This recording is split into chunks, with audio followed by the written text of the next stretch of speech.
Welcome one and all, it's time. Warhammer the Old World Battle Report. Dwarves versus perhaps the most fiendish foe that I have faced on the table yet. Ethereal vampire counts. How much Ethereal can be packed into 2,000 points? You're about to find out. So, we are mere hours away now from the latest TSN Arena Old World Square-based Riverlands event. So, a practice game. How wild is that? Now, this is not the list that I'll be using at the event, because I was trying out a couple of things. Felt like some of them have got potential, some of them not so much. But you'll see exactly what I've put in my list for the tournament, probably on Sunday when I do my tournament report. And let's dive in and look at the photos. So, there is the battlefield layout. You may notice that it's a little bit skewed. So I'll take you through my list first of all, and then the opposing list, and then we'll discuss the thinking behind the deployment situation. So at the Riverlands events, the river down the middle has a different special rule in each round, so it's either really dangerous to you or potentially can benefit you. But there's certain things you can't do. You can't fly over it. You can't use swift stride over it. Shooting over it gives you a penalty as well. So, this is the entirety of the Dwarven list. So we've got a big unit of Dwarf Rangers, as usual, with all the upgrades. And I think I've overwritten the army list already from this game. So I don't know exactly how many there are in the unit. It's 31 or 32, though, to satisfy the requirements of the core for one Ranger unit. And in there, you'll find a Rune Smith, who has a Rune of Spellbreaking, and a King who's not on Shield Bearers. What is this madness, I hear you ask? Well, there is thinking behind it, and I'll tell you about all those upgrades in a moment. Then we've got, I believe it's 17 Iron Drakes, and then we've got, or is it 19 Iron Drakes? It's a big chunk anyway. And then we've got Burlock Daminson in there with them, who obviously gives the unit no -1 to hit at long range, but we'll see why that won't be particularly relevant in this game. And then we've got a Thane BSB on Shield Bearers. So that means we don't have any Gun Thanes of Doom, we don't have any Handgun or Crossbow Thanes of Doom or otherwise. Then we've got 2 Grudge Throwers, one with the Rune of Forging, one with the Rune of Reloading, and 2 minimum-sized units of 5 miners with no command, no upgrades at all. So that's something I've wanted to test out for a while. Just extremely cheap miner units to see how they do. Because the issue with miners, obviously, is they pop up on the table, get fireballed or get charged, and die. And the things that you would want to threaten, a decent-sized unit of miners would be overkill for coming on and chasing down a single cannon, for example. So I'm thinking just 5 of them in a unit. So if I don't come up against anything where it's particularly enticing to pop up on the table near them, then they can just appear in a position where they're not going to get killed, because there's nothing for them to accomplish, so they'll just come on behind my own troops probably. But if I find myself up against cannons, just lines and lines of cannons, then they can pop up on the table and hopefully put themselves in a position so they can't just be cannonballed down the line of them. That would be the goal. And 2 units, very cheap, so even if they get killed, it's not a huge giveaway of points. They do not have any upgrades at all. Now, let's see, the King on the Oathstone and the Thane. The thinking behind these two, because I knew I was going to be facing a list that had some Ethereal in it. I didn't know exactly how much. So, with that in mind, I made sure both of the Grudge Throwers were magical, and both of my main fighty heroes had a magical weapon. That was the main goal, so I could put one of them in each unit. So, the Thane BSB has the Master Rune of Grungni for the ward save. It's also got a Rune of Fury on the axe, I think, as well, for an extra attack. Then the King... Oh, actually, the BSB's also got the Rune of Preservation, which is I think it's the Preservation, where you can't suffer from multiple wound attacks, or you're immune to the effects of multiple wounds. And then the king has got the Master Rune of Smiting, which dishes out d6 wounds to things. And that's just to be a scary dude. And with the Oathstone, the enemy can't refuse challenges, of course. So potentially a bit of a challenge master. And that was the idea. Just have a hero with a fancy close combat weapon in each unit, so that when the enemy attack, I've got something that can actually hit them with, just in case there's a fair bit of Ethereal in there. However, what I was presented with was a list that was not just slightly Ethereal. I would say it wasn't even somewhat Ethereal. I would say it was mostly Ethereal. That's right, I said mostly. So the core, you can't take anything in there that's Ethereal apparently, so there's a big unit of 75 skeletons, which is quite terrifying on its own. But then we've got spirit hosts, 2 units of spirit hosts accompanied by all kinds of horrible things, banshees and wraiths. And then, speaking of wraiths, there are some hex wraiths there, and another unit all the way out on the left looking at nothing.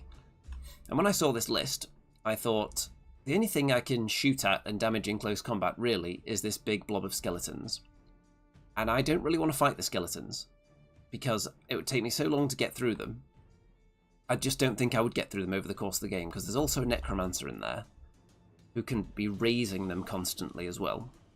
So I just don't think I would chew through this unit with what I've got. And if I do set up to chew through the skeletons, and let's say I get a big wide unit of all 30 rangers versus the skeletons, realistically, if I'm presenting a big line like that, the ethereal units could just go in, I would have no static combat resolution, and I would just be killed probably in one round. If all those ethereal units went in at once, I can only kill one thing with the hero who's in the unit. The Iron Drakes also wouldn't fancy their chances going into any kind of line, so I ruled out lines immediately, because I was just going to get hit by multiple ethereal units all in one go, and die. So, let's go back and look at what I did do. I decided now was the time to try out the old corner camp tactic. So we've got the Iron Drakes with the ward save BSB right there, and the general, who is Burlock. Actually, I'm not sure if Burlock was the general for this game. It may have been this king. They're both leadership 10 anyway, so the idea was to have a leadership 10 dude in both units, because we're probably going to get maybe screamed at some point. There are some screams in the list, there's some leadership debuffs going around. So, wanted to have leadership 10, both units, regardless of where they end up, even if they move out a little bit. And if the enemy want to come in and splat into this block of combat resolution, that's fine by me. I think I've got Rune of Battle on the BSB and on the Rangers as well to boost that combat res a bit more. So, we shall see. In the chats, we've got Kremet says, welcome to 2025 Luigi's Mansion. Yes, I did see that there's a Luigi's Mansion 3 now. They've been spacing those out. I'm sure Luigi's Mansion 1 came out. What year would that have been? It must have been very early. Was it early 2000s? Would it have been like 2003, maybe? Somewhere around there. So they've really been spacing them out and not just cash grabbing the franchise. We've got Giovanni in the chat as well. We've also got Rebecca in the chat, who you may notice is talking from a place of authority down in the chat as well, because this is actually her fiendish vampire counts army that I'm facing right here. We've got Visibly Riley in the chat, who would love more mansions for Luigi. I think we can all get behind that sentiment. So, how's this going to go?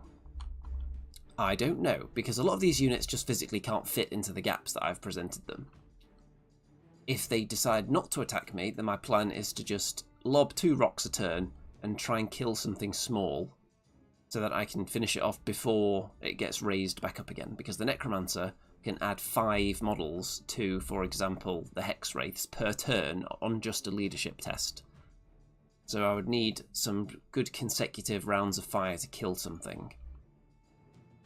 And here are the spells, because wildly, the Necromancer was actually rolling for spells. You don't normally see that happen in the old world. People just normally pick the spells they want. But apparently there is a reason for it, and it's because it prevents you from taking one of the particular items, I think. So, Spirit Leech, Curse of Years, Spiritual Vortex, and Raise Dead. So, Spirit Leech leadership modifier. Spiritual Vortex leadership modifier. Okay, we're seeing a bit of a trend here. That could be bad. And then Curse of Years, -1 to movement, weapon skill, and toughness. Okay, that could also be bad for dwarves. Because already very, very slow. So you're reducing the movement massively, percentage-wise, when you just take away 1 from it. Weapon skill and toughness are things they rely on in combat to survive as well. So, could be bad. And Raised Dead, obviously, is going to be annoying, just popping up worthless units in front of me, if the opportunity comes up for me to do anything. And some cinematic shots there of the Iron Drakes with the BSB and Burlock. I haven't been able to get the actual Burlock model yet, because it's been sold out constantly. And even though I am in the heart of Nottingham, so I can drop into Warhammer World quite easily anytime I want, it's still not been there for me to go and buy. So, we'll see when I get the official Burlock Daminson model. And then the Rangers with the King on an Oath Stone, ready to kick some butt. And I get the first turn as well. Isn't that exciting? So first turn lasts about 30 seconds, because I'm not moving anywhere, the miners can't come on yet. The rocks fire, and kill a Hexwraith. Okay, turn 1 in the books. Turn 1 for the Vampire Counts. We have an advance, we have some Raised Dead bringing up some zombies, played by these kind of ghostly looking miniatures here, because I don't think there were available zombies for this game. I'm going to assume that there will be some at the event this weekend. Everything else, just heading up to the river. Can't really cross it very quickly, so just heading up to the bank first of all. And very uneventful turn 1. But you'll notice the Hexwraiths did not swell their ranks back to full again after failing the leadership test, the old Necromancer. Gilthos missed the start. Well, you didn't miss much because nothing's happened yet, so don't worry about that.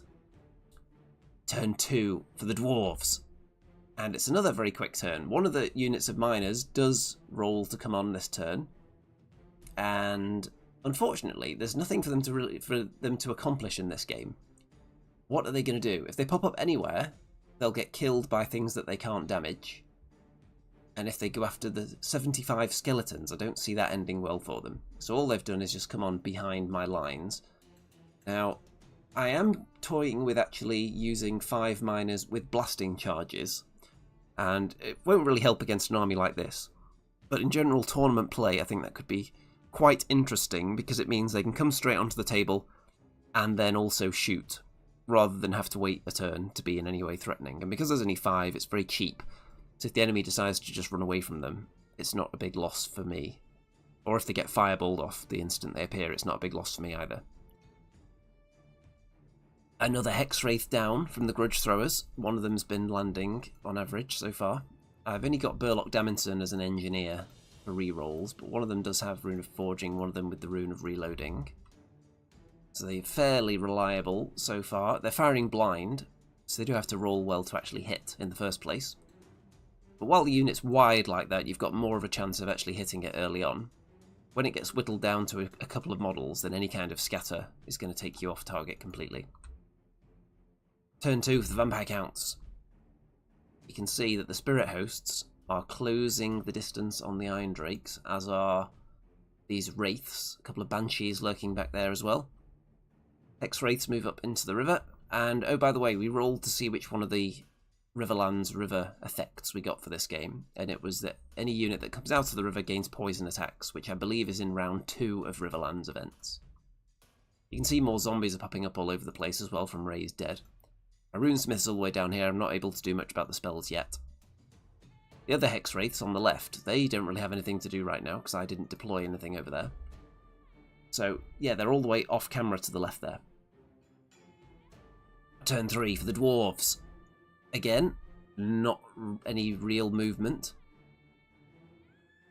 But a nice rock hit takes out some more Hexwraiths, so down to 3. So that unit is actually in danger now, because the Necromancer, I believe, has failed the leadership test twice now to bring models back to that unit. So if I can get one more round shooting at them, you never know, could actually kill a unit. Turn 3. This game is blasting by the way. My turns combined over the game so far have probably taken about 3 minutes. I'm not really moving anywhere, just shooting, waiting for the enemy to attack me. And normally, I don't like the idea of corner camping in games in general. But I think against a very skewed list that has very specific characteristics that your army can't deal with particularly, then I think that does force skewed tactics upon you as well. Turn 3 for Vampire Counts. More zombies popping up in front of me. And everything else threatening now. So what I'm observing here is that we've got wraiths around the place. And I'm thinking maybe one of them wants to come down here next turn and start looking at charging my war machines, which we don't want. So I'm going to do next turn, because there's no point in me shooting any of these units because they're all ethereal. I don't have any magic guns in this list, which is just something I'm trying out. The no Thanes of Doom with the handgun or the crossbow of Doom. But I can tell you, after this game, I have actually put in 3 magic shooting weapons into my list. 2 Thanes and an engineer. One with the crossbow of Doom, one with the handgun of different Doom, and an engineer with a stupidity gun. Because I think that's the most hilarious thing in the game, potentially. Shooting stupidity into people. So, not for this game, though. And again, not very eventful, but the advance is getting closer. You'll notice that Vortex has popped up here as well, which is reducing the leadership of my units, which isn't very friendly at all. Turn 4 for the Dwarves. So I reform my Iron Drakes a little bit, just to add a rank to that side, or to add a file to that side, should I say, just so this Wraith can't sneak by. Because I don't want anything getting to the war machines, or the miners, who are a bit vulnerable back there. Don't just want to give away points like that. And the rocks don't hit anything this turn, unfortunately. Turn 4 for the enemy. So, Spirit Leech is cast onto the Iron Drakes, so they're now at -3 leadership total, which is very sad. And are we going to see some charges declared now? Are we actually going to get some bloodshed? Is my Thane with a magic weapon going to be able to cleave some spiritual bodies in half? Let's find out. So we've got Hex Wraiths have moved up. There is a charge declared. One of the Wraiths is charging into the Iron Drakes. Now, Wraiths cause terror, so there's going to be a terror test at -3 on the leadership. So we're down to leadership 7. I have the BSB in there though, so I'm fairly confident I can pass one of those. I did not pass one of those. So the Iron Drakes, with Burlock Daminson, the General, and the BSB, flee through my own troops, off the table, and die. They step off the edge of the world, failing the rerollable 7 leadership. Wow, wow, wow. Okay, so a potential flaw in this game plan. Now, if you want to counter strategies like this with Dwarves, the old reduce your leadership and then charge you with terror-causing units tactic, which is obviously way less effective against Dwarves than it is other races because of the very high leadership Dwarves have. What you could do, you can definitely make unbreakable units with Dwarves. You can take one of the heroes that makes a unit unbreakable. You can put... Who else can you get? You can get Ungrim in with the Hammerers to make them unbreakable, for example. You can take the Rune of Courage, which makes you immune to fear and terror tests, or just makes you automatically pass them, is what it says. And that's not a Master Rune either, so you could put that on lots of different units as long as you get different combos on the banners.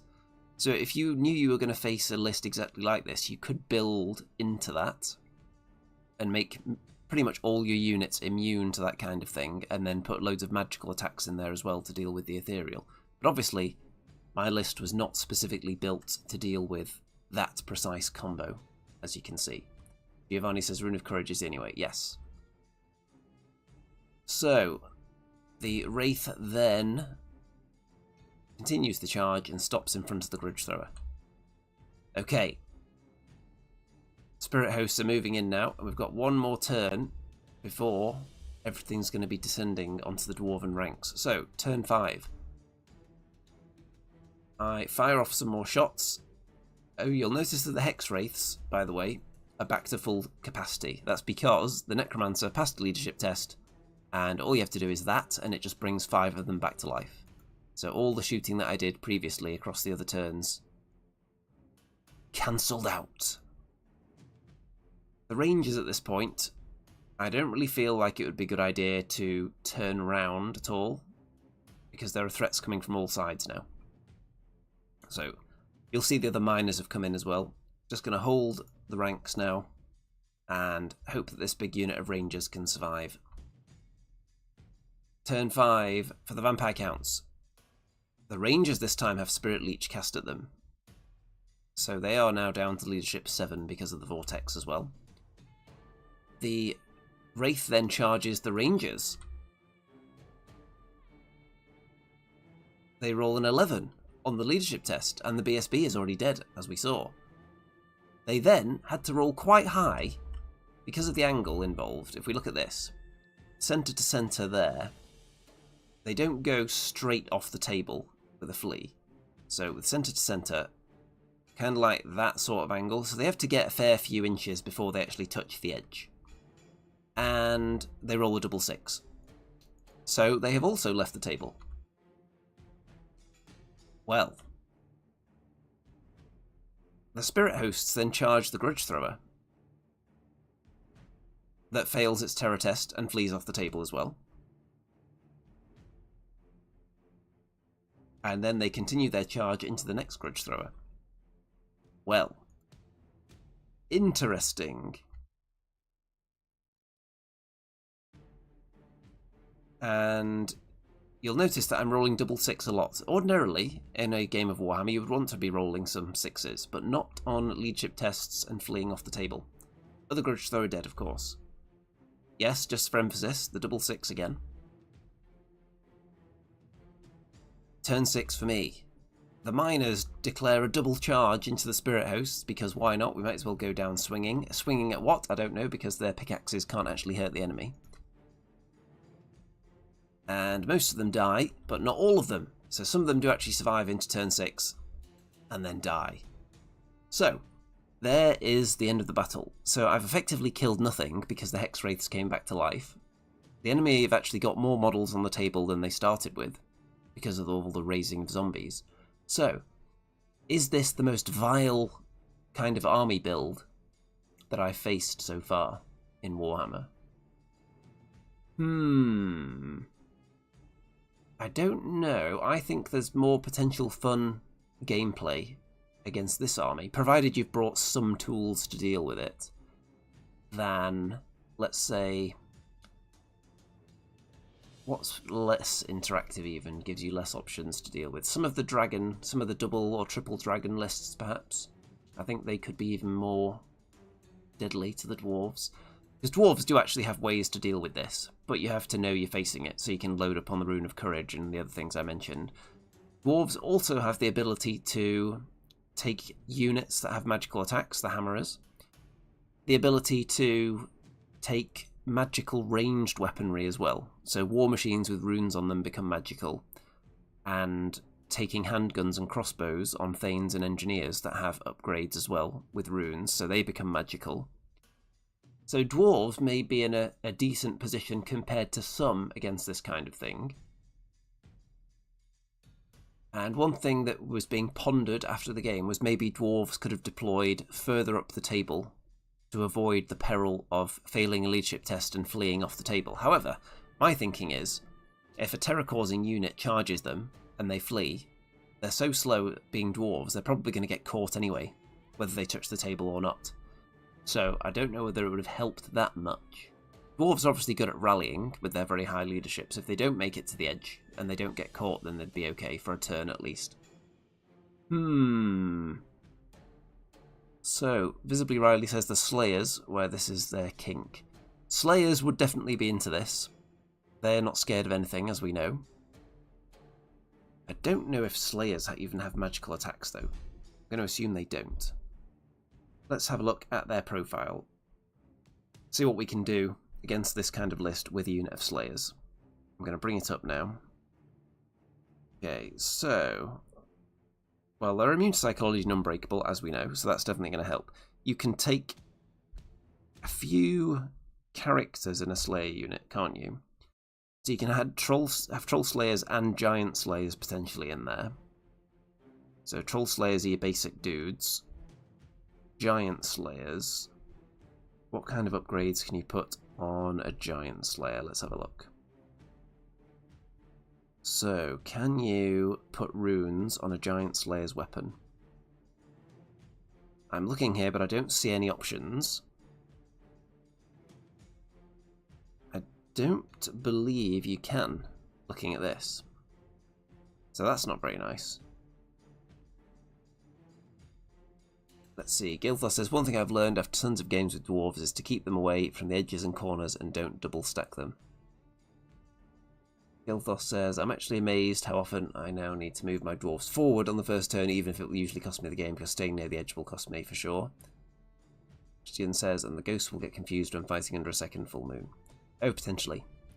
But yes, dwarves, I wouldn't normally pin them back right to the edge like that, because there is a chance that you can just fall back in good order in combat and die.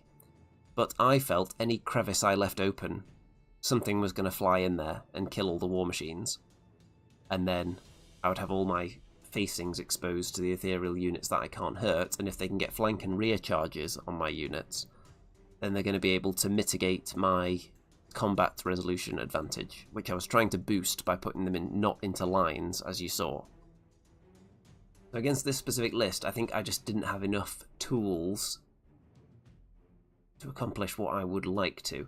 I think the crossbow Thane and the handgun Thane would be very potent against this. Hex Wraiths would not like that at all, because those two guys could definitely take down a unit of Hex Wraiths in a turn.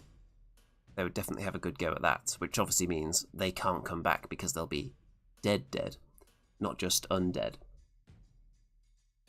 Christian says, a line of fearless hammerers in the front. Potentially. You can create the fearless hammerer unit by sticking Ungrim in there. Gilthor says, I've been using Strength 5 gyrocopters as my war machines. Gyrocopters I didn't deem as an option for this game because we were using the Riverlands rules and I wanted to prepare for the event, and I don't think gyrocopters, even though it's funny using them at that event because they can't fly over it, so they're reduced to movement 1. So it really limits what they can do. Christian says they'll have to fight the entire army and die, but the rest of the army gets to live a bit longer.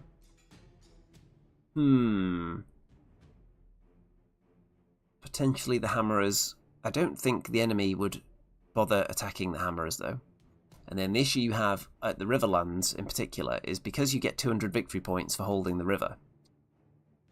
The undead would move up and just sit on the river and wait for you to move out. And then if you do move out, then they can find a way to then land behind you, probably. So what could you do? You could hug the river so they can't physically fly over you, because you can't fly over the river. But you don't have enough models to completely lock down the entire stretch of the river. So maybe there's something you can do there with hammerers. I'd have to think about that a bit more. But at the moment, I'm not liking the hammerers in most matchups, and it's the lack of ranged output, because people don't want to fight them. That's the last thing they want to do. And dwarves don't particularly have a great way to force the issue unless you take the anvil and put them right in front of your opponent's face right at the start of the game. But there are drawbacks to doing that as well. So I really like the massive unit of rangers and the big unit of iron drakes as well, and then loading up on heroes with magic handguns, and mostly going for point denial. So loads of your points are just compressed into either one of the units or two of these big, difficult to kill units. Christian says, gyrocopters sound smart too, a bunch of them moving forward and overtax the opponent's sense for flanks with angles. It's interesting. I want to hear people in the comments. Which army do you play? How do you tackle a full-on ethereal list? Certain armies have a much easier time against it than others. Some of them probably can't do anything against it. And what tools do you need as well? What do you, in your opinion, what are the things that you need to have in your list to deal with an army like this, where most of it's ethereal, And the things that aren't ethereal are probably going to come back to life endlessly, so you don't really want to be fighting anyway. So what are the must-have things in your list? And does the army that you play have options for those must-haves? And how much would you consider leaning into countering a list like this, knowing that there may only be one of them at an event at most? This clearly isn't the meta right now, the ethereal list. The Green Knight is out there though, so you do have to counter something ethereal at most events. You usually see at least one Green Knight, but not usually a full army of slightly less impressive Green Knights. So let me know. Okay, it's time to wrap this one up. Hopefully that provided you with some non-stop excitement. It was definitely a roller coaster of a game, and by roller coaster I mean I failed a lot of leadership tests and ran off the table because of terror-causing units. That's not the kind of roller coaster that I'd pay to get in the express queue for. Anyway, tournament coming up this weekend. Probably won't be playing Vampire Counts all 5 games. Maybe won't even play them at all. Maybe it'll just be endless Dwarf Civil Wars like it has been at some other events. More likely, I'll probably play at least one Dwarf army, at least one Warriors of Chaos army, and at least one Bretonnians, because there's lots of those about usually. Okay, don't forget to check out all the links in the description, including the various social media shenanigans down there. If you enjoy this non-stop flow of delightful, delicious, dishlicious content into your YouTube feed, then why not pledge your entire life savings in the Patreon or the PayPal links down there, which will pay for more tournament tickets so I can keep reporting on them, and more games in general. Let me know what you thought of the game, what you thought of this Vampire Counts list, what you would like to see me try out in my Dwarven lists, and just to keep you all in suspense, I am actually in the middle of painting a brand new old world army, and by brand new I mean they're all old models, and you may well see that on the table at some point over the next month or two, depending how quickly I can get it all painted, because I'm currently staring at 28 infantry models in front of me now that are about 75% done, and I've also done some of the other models for the army as well. So I'll let people wildly speculate in their own minds as to what that could be. So, all that remains to be said at this point is, good night out there, whatever you are.